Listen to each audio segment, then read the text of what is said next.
A'udzubillahi minasyaitonirrajim. Bismillahirrahmanirrahim. Assalamualaikum warahmatullahi wabarakatuh. Jumpa lagi teman. Yuk kita lanjut ke cerita Rusin di bagian berikutnya ya. Tapi sebelum kita lanjut, kita berdoa dulu ya.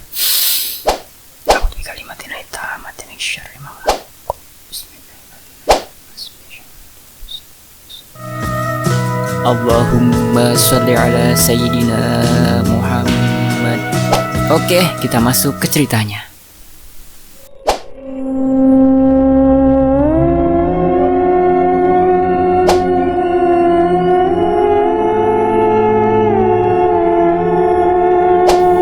Pagi di sini cerah. Mataharinya lumayan terik dan cukup efektif untuk menghangatkan badan. Semalam, aku bermalam di rumah orang tua Mei. Begitu mendengar kabar bahwa aku kembali, Febri dan keluarganya pun langsung menemuiku untuk melepas rindu. Ya, keluarga Mei dan Febri layaknya keluarga kedua bagiku. Kini lingkungan ini terasa sedikit asing. Banyak perubahan yang kulewatkan selama beberapa tahun ke belakang. Aku berjalan-jalan pagi sendirian di gang ini. Banyak warga baru yang tak saling mengenal denganku tersenyum menyapaku. Begitu pula dengan mereka yang telah mengenalku sejak kecil dulu. Suasana hangat kurasakan saat mereka menyambutku dengan haru. Pak, Bu, permisi, saya mau minta izin untuk tinggal di sini lagi, sendirian, ucapku kepada dua orang di depanku itu. Mereka adalah Pak RT beserta istrinya. Ya, aku meminta izin sesuai prosedur untuk menempati kembali rumah ibu. Nak Juni yakin, Bu? Hanya sepenggal kalimat itulah yang keluar dari mulut Pak RT. Ketika aku mengangguk, ia pun tak mau mengganggu gugat pilihanku ini.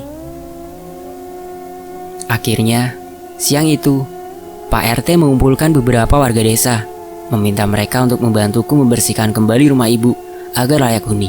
Istilah Jawanya, sambatan. Di kampung admin juga sambatan kalau mau bikin rumah. Oke, lanjut. Mereka sangat antusias, entah karena rumah yang mereka katakan angker di sini akan kembali ditinggali manusia, ataukah mereka iba karena aku yang yatim piatu ini. Hari itu juga, rumah kelar dibersihkan. Aku benar-benar berterima kasih pada semua warga di sana yang telah sukarela menolongku. Sore hari pun tiba. Aku harus membersihkan bagian dalam rumah peninggalan ibu yang selesai diperbaiki. Di sini, aku ditemani sahabatku, Mei dan Febri. Feb, kamu bantu Juni ngepel lantai ya, biar aku yang nyapu, ucap Mei kepada Febri. Oke Mei, biar aku siapin air buat mengepel lantainya, jawab Febri dengan semangat. Aku merasa sangat beruntung mempunyai sahabat kecil yang selalu baik kepadaku. Hari mulai gelap. Membersihkan bagian dalam rumah pun sudah selesai. Sebelum pamit pulang, Febri dan Mei beristirahat sejenak di dalam rumahku. Jun, boleh nggak aku minta air putih? Lumayan capek, ucap Febri dengan menghembuskan nafas. Sebentar Feb, biar aku ambilin ke dapur. Aku pun berjalan ke dapur. Saat berjalan ke dapur, tiba-tiba badanku merinding dan di sana tercium bau bangkai. Aku pun berpikir mungkin ada bangkai tikus di sekitar rumah ini. Aku langsung mengambil air minum untuk kedua sahabatku itu dan tak menghiraukan asal bau bangkai tersebut. Lalu segera kembali ke ruang tamu.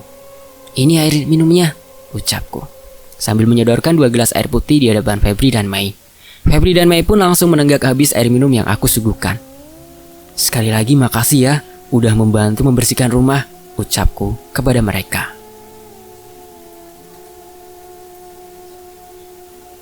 Iya Jun, sama-sama. Kayaknya kita harus pamit pulang, soalnya udah mulai malam. Takutnya udah ditunggu di rumah sama ibu, ucap Mei dan Febri untuk berpamitan, bergegas berdiri, dan berjalan menuju pintu sambil tersenyum kepadaku. Saat perjalanan pulang, tiba-tiba Mei menceritakan hal ganjil yang ia rasakan di rumah Juni kepada Febri.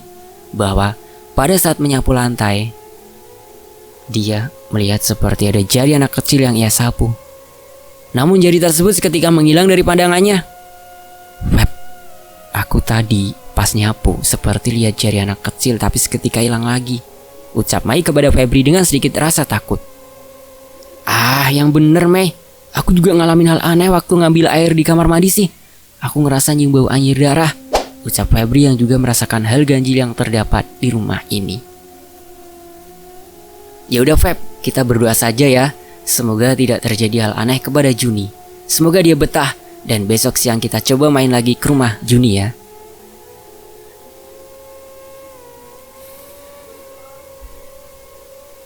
Hari mulai malam. Kelihatan dari langit sepertinya akan menghasilkan hujan malam ini. Aku yang belum mandi dari pagi merasakan gerah di seluruh tubuh. Setelah temanku pulang, aku pun bergegas menuju ke kamar mandi. Piur, piur. Bunyi air yang kusirapkan pada tubuhku.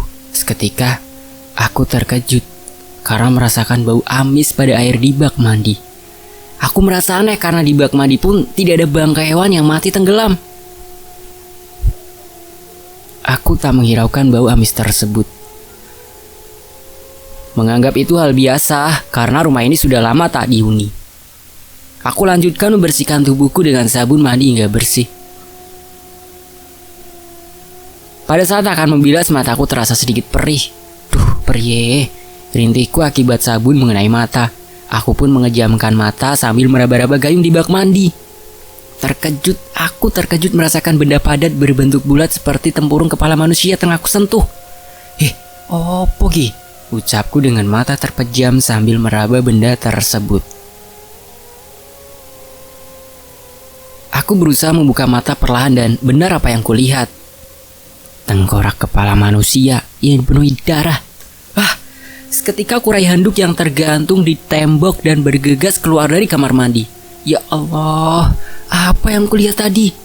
Aku berusaha menenangkan diri sambil berdoa. Suara gemuruh dari langit terdengar bersamaan dengan turunnya hujan yang sangat deras. Aku yang masih merasakan ketakutan, masih harus memakai baju karena suhu udara mulai menurun. Kakiku berjalan memasuki kamar. Kriat. Bunyi lemari yang kubuka. Kuambil baju yang akan kukenakan. Terdengar dari luar kamar seperti ada bunyi seseorang mengetuk jendela kamarku ini. Ketukan 2 kali terdengar nyaring di telingaku. Aku pun terdiam sejenak dan spontan mengucap, "Siapa di luar?" Namun tidak ada jawaban. Aku bergegas mengenakan baju. Setelah selesai, aku lihat wajahku di cermin. Ya, cermin itu berada di samping lemari tersebut. Suara yang sama terdengar kembali, namun bunyi tersebut dari belakang lemari bajuku. Aku yang sedang bercermin seketika penasaran dengan sumber bunyi tersebut dan berusaha menelusuri dari mana bunyi itu datang. Posisi lemari tersebut tidak begitu menempel ke tembok rumah, jadi terdapat jarak kira-kira sejengkal tangan orang dewasa. Dari jarak tersebut, aku bisa mengintip bagian belakang lemari. Dan apa yang kudapat ketika mengintip? Terkejut oleh sebuah lengan tangan yang menjijikkan. Tangan tersebut berlumuran darah dan berbau busuk. Seketika aku berteriak dan merasa sedikit pusing. Aku bergegas keluar kamar dan memilih meringkuk di bawah kursi ruang tamu. Jam menunjukkan 19. Aku sempat berpikir untuk keluar dari rumah dan menginap di rumah Mai. Tapi di sisi lain aku tidak mau merepotkan. Akhirnya kuputuskan bertahan walaupun rasa takut menyelimutiku. Malam ini kuputuskan untuk tidur di ruang tamu, merebahkan badan di kursi panjang tanpa bantal. Aku yang merasakan lelah setelah seharian membersihkan rumah akhirnya terlelap. Namun tidurku tidak berlangsung lama. Lagi-lagi aku mendengar sesuatu yang kembali membuatku terkejut. Tok tok tok. Kali ini bunyi ketukan masih sama 2 kali seperti tadi dan bersumber dari pintu depan rumah. Ada yang bilang bahwa 2 kali ketukan adalah pertanda bahwa yang mengetuk pintumu bukanlah manusia. Aku yang masih merasakan ketakutan enggan membuka pintu dan bertahan di kursi panjang yang kutiduri.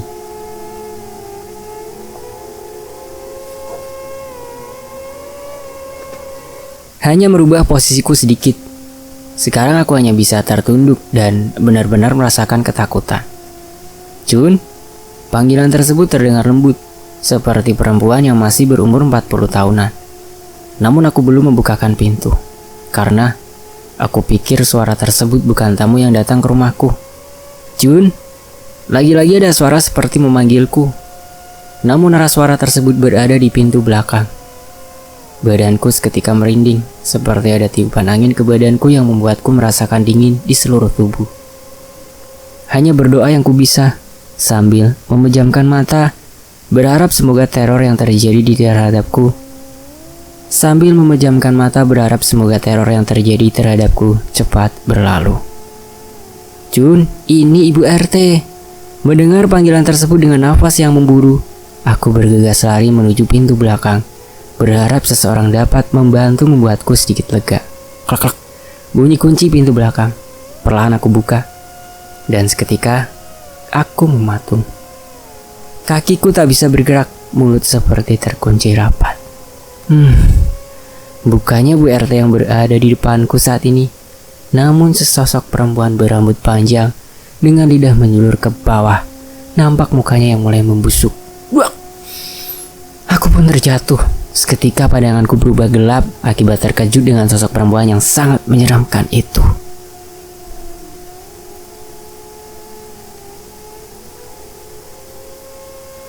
Hawa dingin menyelimuti seluruh badanku. Aku pun bergegas bangun dengan pintu belakang yang terlihat masih terbuka. Namun sosok tersebut sudah lenyap dari pandanganku, entah kemana.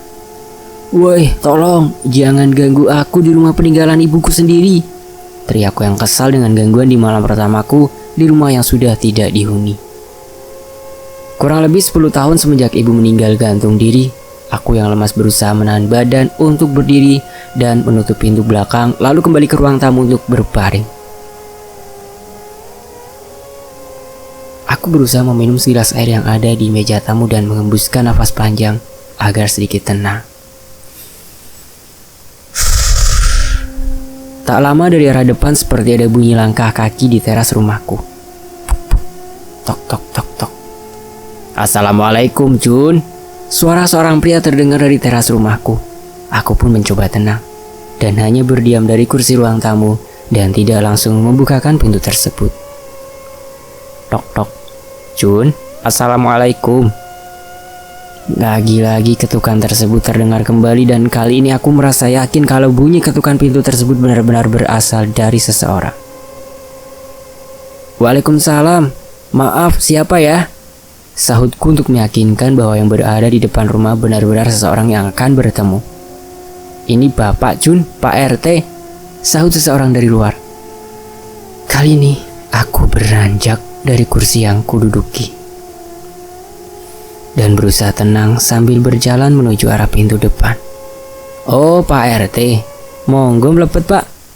Sembari senyum, ku persilahkan masuk, seolah tidak terjadi hal aneh yang habis menimpaku tadi. "Iya suwun."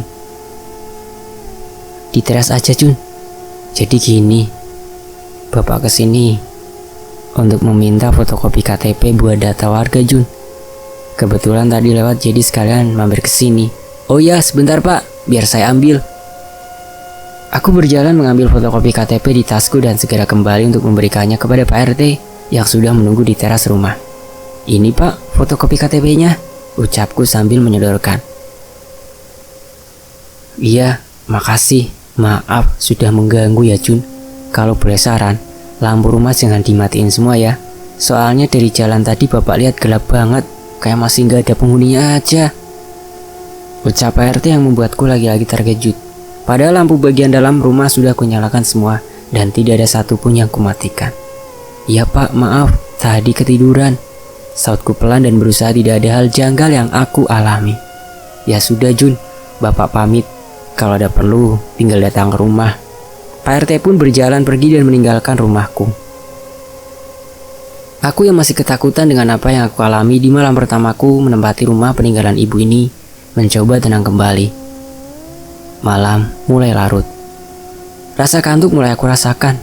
Aku berusaha berbaring dan memejamkan mata di kursi yang panjang, tempatku istirahat tadi. Kali ini aku benar-benar merasakan lelah yang tak tertahankan. Jam di dinding menunjukkan pukul 1. Aku yang teringat Septi teman sekampusku pun langsung mencoba menghubunginya lewat pesan singkat yang kukirim. Dia pernah bercerita bahwa ia bisa melihat hal-hal gaib. "Sep, maaf ganggu jam segini. Besok di kampus kita ketemu ya, aku mau cerita." 15 menit kemudian handphoneku berdering. Segera ku ambil dan ternyata balasan dari Septi yang juga belum tidur. "Oke Jun, kita ketemu di kantin kampus ya." Jawaban Juni yang bersedia menemuiku besok pagi. Hari mulai pagi, aku yang merasakan ketakutan memutuskan untuk tidak tidur sampai adzan subuh. Paginya, aku pun memutuskan untuk segera bergegas berangkat kuliah tanpa mandi. Jangankan mandi, memasuki kamar mandi pun aku masih merasakan trauma dengan kejadian semalam. Pagi ini cukup cerah. Aku segera masuk ke mobil yang terparkir di halaman rumahku. Setelah masuk, aku pun mengecek barang bawaan untuk memastikan tidak ada yang tertinggal. Sebelum jalan, Juni yang tidak mandi sedikit memoles wajahnya di depan cermin yang berada di dalam mobil. Wah, raiku, kok merah ya? Leherku juga seperti ada cakaran. Aku sontak kaget melihat bayangan wajah dan leherku di cermin. Tiba-tiba ada bunyi dari bagian mobil belakangku. Berusaha kulihat dari cermin make up yang sedang kupegang, nampak sesosok anak bayi dengan mata hitam dan dipenuhi darah sedang duduk di kursi belakang. Yang bisa kulakukan hanya memejamkan mata sambil berdoa. Suara itu pun hilang dengan sendirinya. Karena penasaran, aku ingin memastikan bahwa sesosok bayi tersebut sudah hilang. Aku perlahan menengok bagian belakang mobilku. Malah terdengar tawahan sesosok makhluk mengerikan saat ku menghadap ke bagian belakang mobil. Sosok ini seperti yang pernah aku lihat saat berumur 9 tahun. Kurasa aku mengenalinya. Dengan kaki dan tangan seperti patah, kepala seperti terbalik dengan mata melotot seperti hampir keluar, dan lubang mulut yang cukup lebar. Seketika aku teriak meminta tolong dan segera keluar dari mobil. Ada apa, Jun? Kok kayak ketakutan gitu keluar dari mobil? Tanya Mei dari seberang jalan yang sedang melangkah mengarah ke depan rumahku. Gak ada apa-apa, Mei. Tadi ada cicak, jadi kaget. Sahutku berusaha menutupi kejadian yang barusan ku alami. Sengaja aku tutupi agar tiada kesan mistis yang di rumahku. Oh, masa sama cicak takut sih, Jun? Oh iya, aku kesini mau nganterin makan nih buat kamu. Kan kamu belum sempat belanja, jadi aku masakin buat kamu.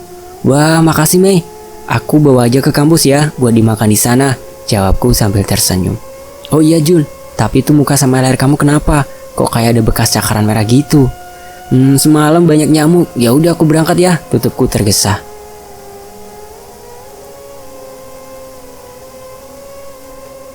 Sesampainya di kampus, aku langsung menuju ke kantin.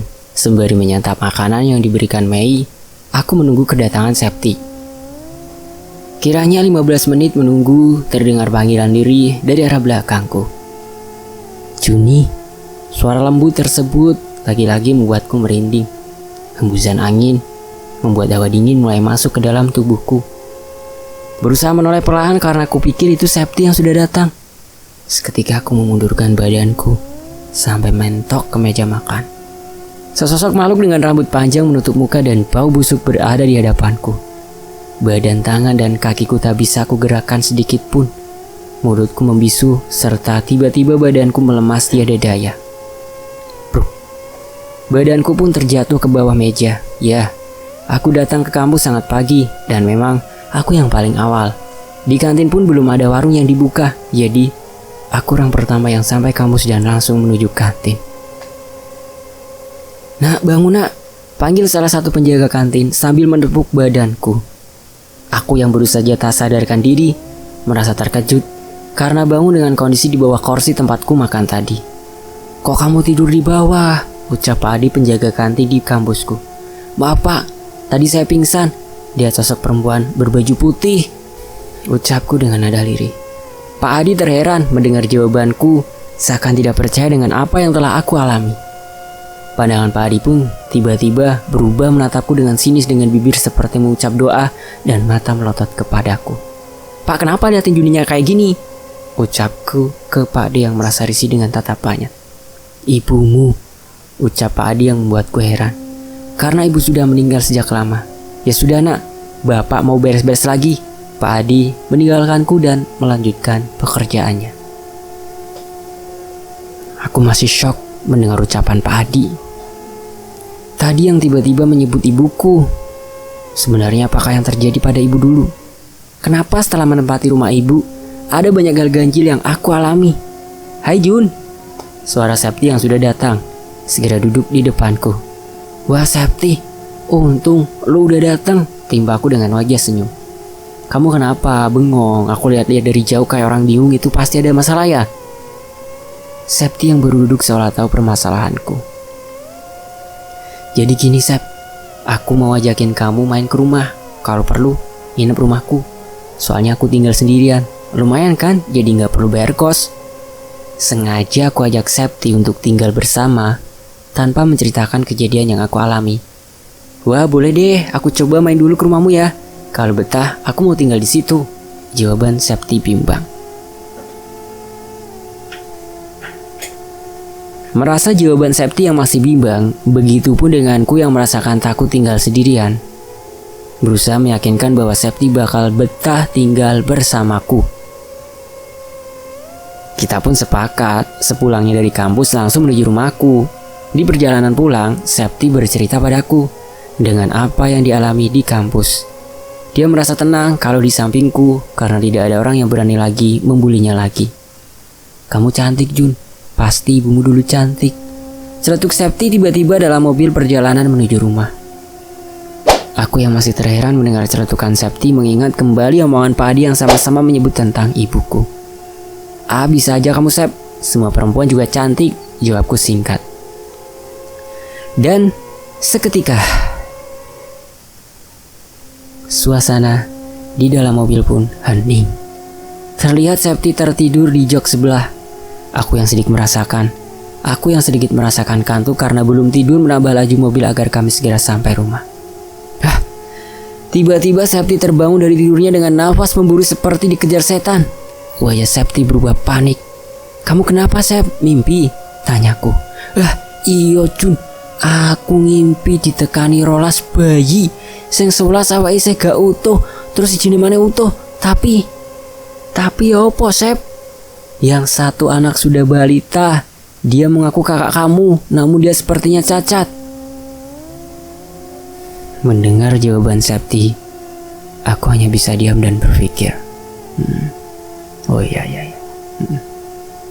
Oh, jadi gitu. Sebenarnya apa yang terjadi terhadap keluargaku? Aku yang terlahir anak tunggal dari ibuku pernah didatangi bayi-bayi dan sesosok anak laki-laki cacat. Kejadian ini persis seperti yang dialami Septi.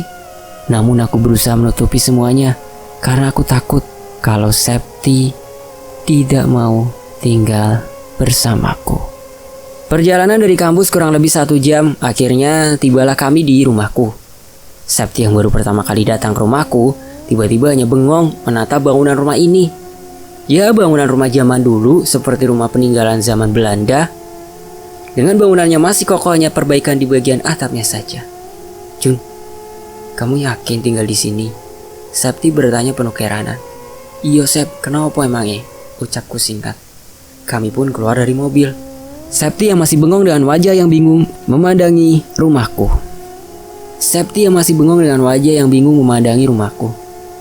Ayo, Sep, masuk. Anggap rumah sendiri. Aku tinggal sendiri di sini. Ucapku lagi kepada Septi yang masih tetap saja terpaku di samping mobilku. Iya, Jun. Septi mengiyakan dengan jawaban seperti orang ketakutan. Kami berdua yang kelelahan sepulang dari kampus langsung masuk ke dalam rumah. Aku langsung menuju kursi panjang yang berada di ruang tamu. Berupaya membaringkan badanku. Diikuti oleh Septi dari belakangku yang melangkah sambil mengamati sudut-sudut rumah peninggalan ibuku ini. Kamu kenapa, Sep? Kok kayak orang bingung? Aku sempatkan bertanya karena melihat Septi yang sedari awal datang seperti orang linglung. Oke, sing aneh no omahmu, Jun. Aku ngerasakno masa lalu oma iki, tapi sing tak delok durung mesti bener.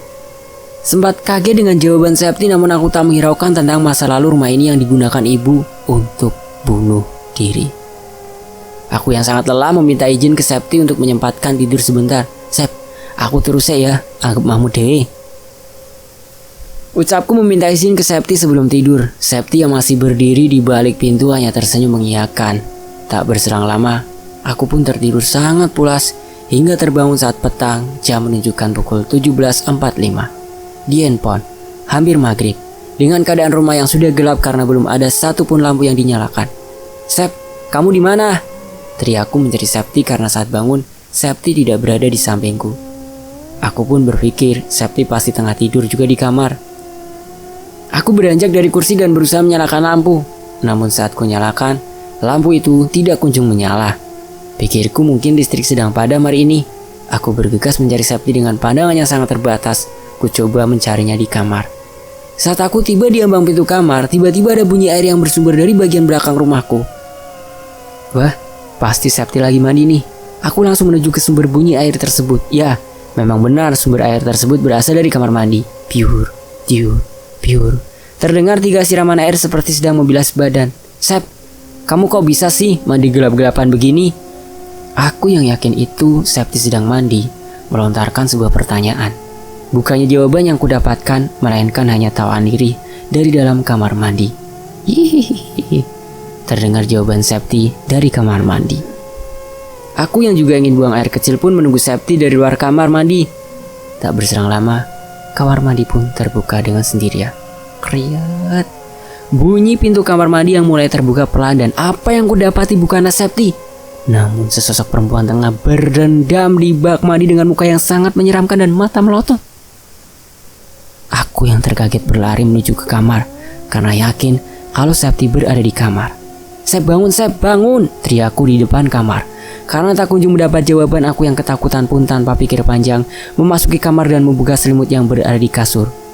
Kupikir seorang di balik selimut itu Septi. Perlahan kuraba-raba karena keadaan gelap saat di kamar. Namun saat kubuka dan meraba yang kuraba seperti sebuah kaki bengkok, ternyata yang kulihat sesosok anak kecil caca dengan kaki bengkok yang dulu pernah kulihat saat masih kecil. Dengan mata hitam dan mulut lebar menganga, ia menatapku kosong. Badanku merinding. Tanpa seucap kata aku lari keluar kamar. Yang kupikir hanyalah bagaimana caraku keluar dari dalam rumah. Berlari menuju pintu depan. Gagang pintu berusaha kubuka namun tak berhasil. Seperti ada yang mengunci dari luar rumah. Sialan, kemana Septi? Kenapa pergi dan mengurungku kini? Umbatku dengan sedikit kesal kepada Septi yang entah berada di mana. Duk duk duk duk. Bunyi langkah kaki terdengar dari rumah. Krek krek krek. Bunyi kunci pintu yang dibuka dari luar rumah membuat dadaku sedikit merasa lega. Tak berselang lama pintu pun terbuka. Dengan rasa kesal aku bertanya kepada Septi yang baru saja masuk. Kamu itu dari mana? Kamu itu dari mana? Kenapa pergi nggak bilang? Pintu juga pakai dikunci segala.